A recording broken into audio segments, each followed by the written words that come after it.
ನಮಸ್ತೆ ವೀಕ್ಷಕರೇ ನೀವು ಕೂಡ ಹೊಸದಾಗಿ ಭೂಮಿಯನ್ನು ಖರೀದಿ ಮಾಡ್ತಾ ಇದ್ರೆ ನಿಮಗೆ ಭಾರತ ಸರ್ಕಾರ ಈಗ ಹೊಸ 4 ನಿಯಮಗಳನ್ನು ಜಾರಿಗೆ ತಂದಿದೆ.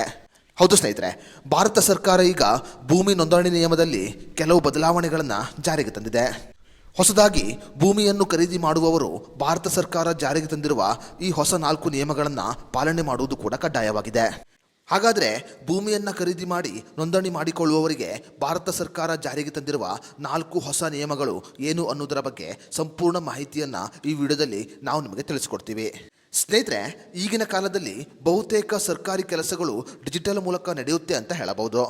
ಯಾರಿಗೂ ಕೂಡ ಮೋಸವಾಗಬಾರದು ಅನ್ನುವ ಉದ್ದೇಶದಿಂದ ಭಾರತ ಸರ್ಕಾರ ಈಗ ಬಹುತೇಕ ಸರ್ಕಾರಿ ಕೆಲಸಗಳಲ್ಲಿ ಡಿಜಿಟಲ್ ಸಿಸ್ಟಮ್ ಅನ್ನು ಅಳವಡಿಸಿದೆ.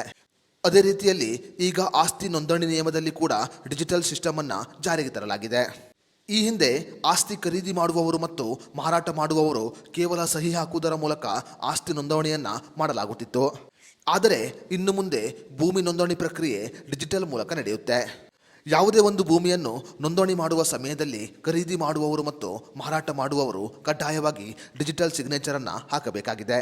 ಅದೇ ರೀತಿಯಲ್ಲಿ ಇನ್ನು ಮುಂದೆ ಭೂಮಿಯನ್ನು ನೋಂದಣಿ ಮಾಡುವಾಗ ಡಿಜಿಟಲ್ ಸಿಗ್ನೇಚರನ್ನು ಮಾಡುವ ಜೊತೆಗೆ ಡಿಜಿಟಲ್ ಪ್ರಮಾಣ ಪತ್ರವನ್ನು ಕೂಡ ಸರ್ಕಾರದಿಂದ ಪಡೆದುಕೊಳ್ಳಬಹುದಾಗಿದೆ. ಭ್ರಷ್ಟಾಚಾರವನ್ನು ತಡೆಗಟ್ಟುವ ಉದ್ದೇಶದಿಂದ ಭಾರತ ಸರ್ಕಾರ ಈಗ ಭೂಮಿಯನ್ನು ಖರೀದಿ ಮಾಡುವವರಿಗೆ ಡಿಜಿಟಲ್ ಪ್ರಮಾಣ ಪತ್ರವನ್ನು ಕೂಡ ನೀಡುತ್ತೆ. ಡಿಜಿಟಲ್ ಸಿಗ್ನೇಚರನ್ನು ಮಾಡಿದ ತಕ್ಷಣ ಡಿಜಿಟಲ್ ಪ್ರಮಾಣ ಪತ್ರವನ್ನು ಪಡೆದುಕೊಳ್ಳಬಹುದು. ಅದೇ ರೀತಿಯಲ್ಲಿ ಇನ್ನು ಮುಂದೆ ಭೂಮಿ ಅಥವಾ ಮನೆಯನ್ನು ನೋಂದಣಿ ಮಾಡುವ ಸಮಯದಲ್ಲಿ ಆಧಾರ್ ಸಂಖ್ಯೆಯನ್ನು ಲಿಂಕ್ ಮಾಡುವುದು ಕೂಡ ಕಡ್ಡಾಯವಾಗಿದೆ.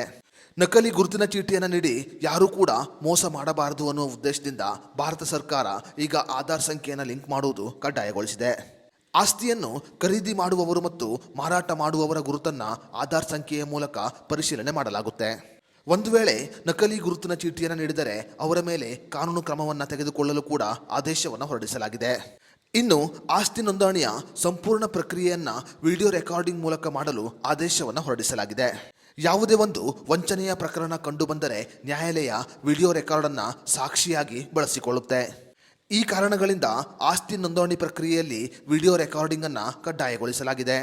ವಿಡಿಯೋ ರೆಕಾರ್ಡಿಂಗ್ ಮಾಡುವುದರಿಂದ ಆಸ್ತಿ ನೋಂದಣಿ ಸಮಯದಲ್ಲಿ ಪಾರದರ್ಶಕತೆಯನ್ನು ಕಾಪಾಡಿಕೊಳ್ಳಲು ಸಾಧ್ಯವಾಗುತ್ತೆ. ಈ ಹಿಂದೆ ಆಸ್ತಿ ನೋಂದಣಿಯ ಸಮಯದಲ್ಲಿ ಸ್ಟಾಂಪ್ ಡ್ಯೂಟಿಯನ್ನು ನಗದು ರೂಪದಲ್ಲಿ ಮಾಡಲಾಗುತ್ತಿತ್ತು. ಆದರೆ ಇನ್ನು ಮುಂದೆ ಆಸ್ತಿ ನೋಂದಣಿ ಸಮಯದಲ್ಲಿ ಸ್ಟಾಂಪ್ ಡ್ಯೂಟಿಯನ್ನು ಯಾವುದೇ ಕಾರಣಕ್ಕೂ ನಗದು ರೂಪದಲ್ಲಿ ಮಾಡುವಂತಿಲ್ಲ.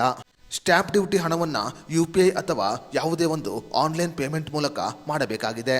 ಸ್ಟಾಂಪ್ ಡ್ಯೂಟಿ ಹಣವನ್ನು ಪಾವತಿ ಮಾಡುವ ಸಮಯದಲ್ಲಿ ಮಧ್ಯವರ್ತಿಗಳು ಮತ್ತು ದಲ್ಲಾಳಿಗಳಿಂದ ಮೋಸಗಳು ಕಂಡುಬರುತ್ತಿದೆ. ಈ ಕಾರಣಗಳಿಂದ ಸ್ಟಾಂಪ್ ಡ್ಯೂಟಿ ಹಣವನ್ನು ಯಾವುದೇ ಕಾರಣಕ್ಕೂ ನಗದು ರೂಪದಲ್ಲಿ ಸ್ವೀಕಾರ ಮಾಡಬಾರದು ಅಂತ ಕೇಂದ್ರ ಸರ್ಕಾರ ಆದೇಶವನ್ನು ಹೊರಡಿಸಿದೆ. ಅದೇ ರೀತಿಯಲ್ಲಿ ಕೇಂದ್ರ ಸರ್ಕಾರ ಈಗ ಸ್ಟಾಂಪ್ ಡ್ಯೂಟಿಯನ್ನು ಕೂಡ ಡಿಜಿಟಲೀಕರಣ ಮಾಡಿದೆ. ಆಸ್ತಿ ನೋಂದಣಿ ಸಮಯದಲ್ಲಿ ಡಿಜಿಟಲ್ ಸ್ಟಾಂಪನ್ನು ಬಳಸಬೇಕಾಗಿದೆ. ಯಾವುದೇ ಒಬ್ಬ ವ್ಯಕ್ತಿ ಆಸ್ತಿಯನ್ನು ಖರೀದಿ ಮಾಡುವ ಮತ್ತು ಮಾರಾಟ ಮಾಡುವ ಸಮಯದಲ್ಲಿ ಈ ಎಲ್ಲ ನಿಯಮಗಳನ್ನು ಕಡ್ಡಾಯವಾಗಿ ಪಾಲಿಸಬೇಕೆಂದು ಭಾರತ ಸರ್ಕಾರ ಆದೇಶವನ್ನು ಹೊರಡಿಸಿದೆ.